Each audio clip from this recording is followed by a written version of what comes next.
सभी लोगों को नमस्कार। सत श्री अकाल। और अभी मैं बात कर रहा हूँ यहाँ पे शहर है नज़दीक में, जलंधर।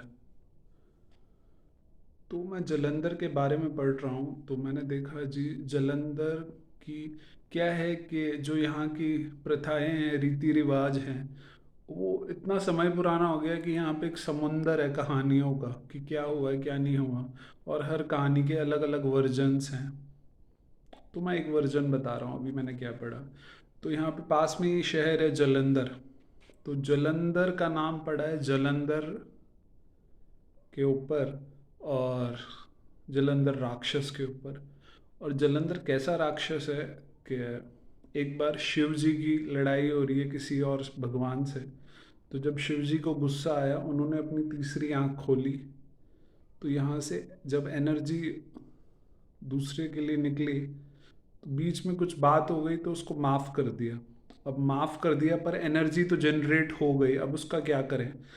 तो शिव जी ने उस एनर्जी को समुंदर में डाल दिया। तो समुंदर में उस एनर्जी का एक लड़का बन गया। ठीक है। और उस लड़के का नाम है जलंधर। मैं एक समरी करके सुना रहा हूँ, बाकी आप डिटेल में पढ़ सकते हैं। तो तो वो जलंधर जो है वो एक औरत से शादी करता है जिनका नाम है वृंदा। और वो वृंदा को कहते हैं कि तुम बहुत खूबसूरत हो, दुनिया की सबसे खूबसूरत औरत हो। तो वो कहती है, वृंदा जी कहती हैं कि नहीं, दुनिया की सबसे खूबसूरत औरत पार्वती जी हैं, शिव जी की पत्नी। तो जलंधर बहुत शक्तिशाली होता है। वो कैलाश पर्वत पहुंच जाता है, मतलब पार्वती जी के पास पहुंच जाता है और शिव जी का रूप धारण कर लेता है। और पर फिर कुछ बात हो जाती है। तो उसके बाद क्या होता है कि शिव जी को पता लगता है कि जलंधर ने ऐसा ऐसा करा है। तो शिव जी जलंधर को मारने जाते हैं। और पर उसको मार नहीं पाते, बहुत बार कोशिश करते हैं। शिव जी तक नहीं मार पाते जलंधर को, सज़ा नहीं दे पाते या मार नहीं पाते।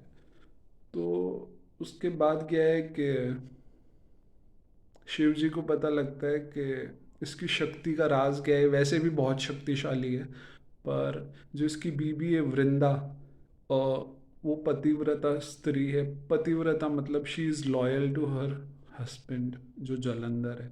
तो जो उसकी लॉयल्टी है उस वजह से वो इतना, वो वैसे भी पावरफुल है, पर जो उसकी बीबी की लॉयल्टी है उस वजह से उसको मारा ही नहीं जा सकता। तो शिव जी क्या करते हैं, वो विष्णु जी को कहते हैं कि और ये मेरा रूप धारण करके आया है इधर पार्वती के पास, तुम इसका रूप धारण करके जाओ उसके पास।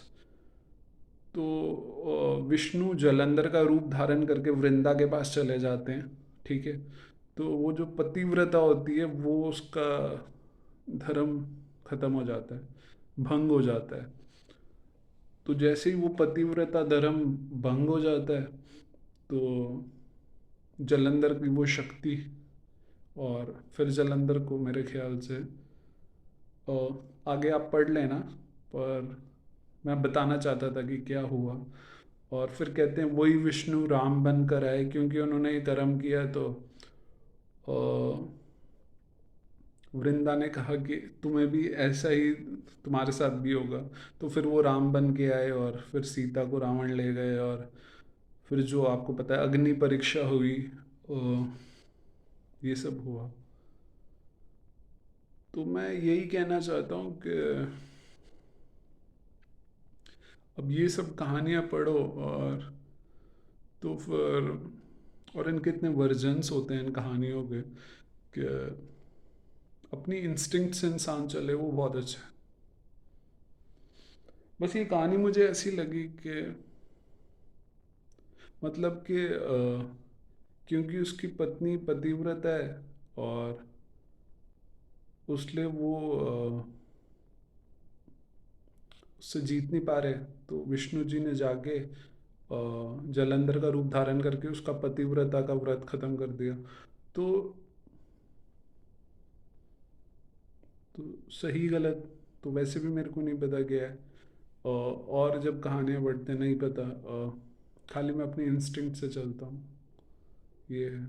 शुभकामनाएं।